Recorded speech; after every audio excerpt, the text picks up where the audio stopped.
All right, so Shauwn Mkhize, affectionately known to her fans as Mamkhize, is celebrating her rebirth with her new memoir. Her book, entitled My World, My Rules, launched on the 26th of April, and it opens a new world to all who have questions about her lifestyle, her challenges and successes, as well as the transition from the office into the soccer pitch as owner of the football team Royal AM.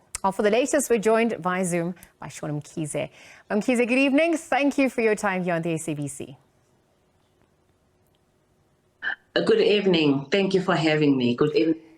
So since the launch of your book on the 26th of April, a few snippets about, your life story came through. I know that it took about a year for you to write the book, My World, My Rules. Perhaps you could talk to the need. Why write the book? What narratives persisted? How will this book change some of the narratives through this work? Okay. The reason for me to write the book is because there was a gap. There was a gap between Shauwn Mkhize, the one that is being known by the world, the perception that was created by the media, then the current Shauwn Mkhize. So I was just linking the gap, and at the very same token, I was trying to heal, putting the past to the past, and saying, let me face my fear and deal with what has happened in the past. Yeah, absolutely. You actually relayed some of those stories. We found out that back in 1991, your father was murdered. A year later, your brother was murdered. You had to deal with, divorce, navigating a lot of other dynamics. How did this work help you to face yourself and then also heal through the process? I think writing a book opened quite a lot of wounds. And as it was opening quite a lot of wounds, I was healing in the process. Finally dealing and understanding, because I've blocked so much of my childhood memories. And when I was writing the book, I had to go back there in that corner and open it. It was not an easy thing to do, but I think for me, it was more of a healing. Yeah, absolutely. So when you speak about healing, I mean, what sort of issues did you have to deal with? Was it issues of loneliness, of rejection? I'm asking this because you also hope that your story can inspire those who pick it up, perhaps also learn some of the lessons.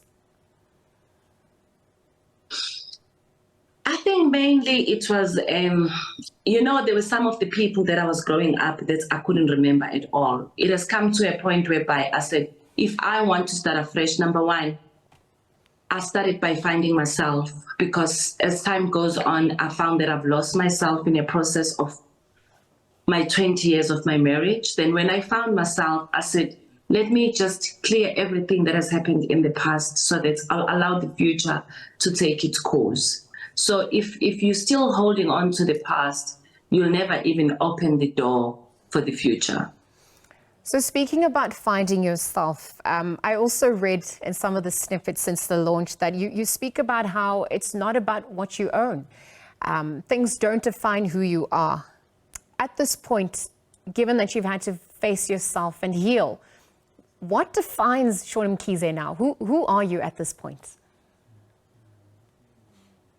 I'm just a simple girl from next door who come from the village of Umbumbulu, and I want people to relate to me like that, who happen to come and break boundaries, and who has said nothing will stop her to reach her goals. So she's just a simple farm girl from Umbumbulu. That's all. Mamkhize, some people who are empowered can empower other people. They can stand as a mirror to reflect the truth back to ourselves, for that matter. You are at the helm of owning Royal AM.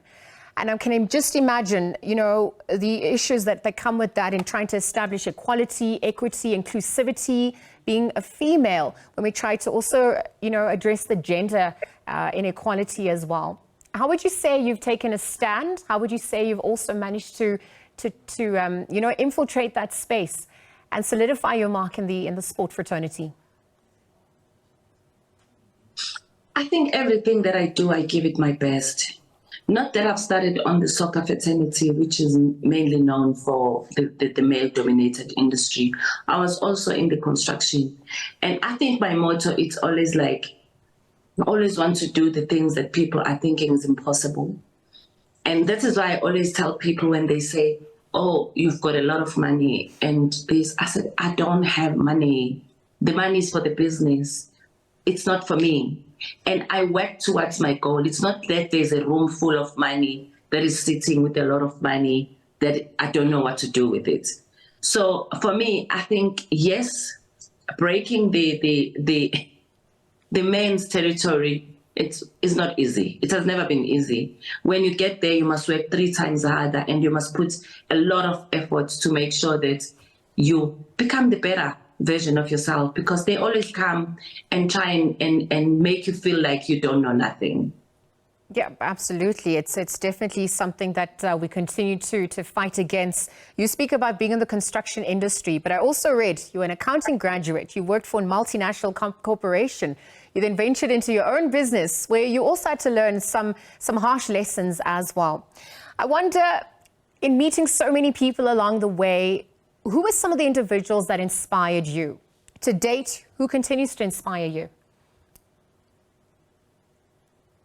My mom has always been my inspiration. I always live up to make sure that I make my mom proud, and everything that I still do today, I do for my mom. Wherever she is, I want her to look back and say, my child, I'm so proud of you. My mom has always been my inspiration. Mamkhize, just in conclusion, I know that it's been a very long day for you. There was a setback for you today. Royal AM not coming out on top today against Cape Town City FC. How do you bounce back from that? How do you, look at it as you take one step back, you can propel forward? I'm only asking this because challenges are part of the game of life. It's part of the ebbs and flow. And as people look to you for the lessons learned, how do you navigate some of those challenges as well? The truth of the matter is I become as authentically as I can be. I always tell people that my life is not rosy. Really, really today, I wanted to win that match. I really wanted to win it because I want to get into the top 8. When I lost it, we scored first and I lost it, but I'm saying, let me go back to the drawing board. For me, every loss, like I always tell people that I've fallen so many times, but the difference with me, if I fall, I don't give up. I keep on going and I keep on moving and saying, I want to achieve my goal. This is just a small setback, but this doesn't mean that I'm not going to finish my journey where I want to finish it. For me, every setback becomes a motivation. Yeah, absolutely. What do you want people to walk away with after reading this book, just as my closing point? I've given up some advice, and I've given up some word of encouragement.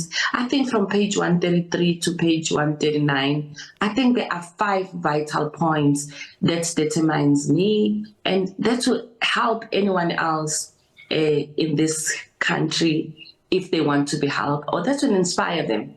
So if they can go to those pages and buy the book, I'm sure they will learn 1 or 2 things from those things. Mamkhize, thank you for your time on the SABC. Thank you for telling your story, filling in the gaps, obviously restoring agency, teaching us lessons about letting go. Again, through that memoir, also tackling some of the glass ceilings that women face, perhaps as she's occupied various top positions in the construction, as well as multinational corporations, and then finally owner of Royal AM. So we'll continue to see what unfolds from her here on 2 for Mamkhize. Of course, it is the rebirth through this memoir entitled My World, My Rules, that was published and distributed on the 26th of April. Again, thank you to her for her time.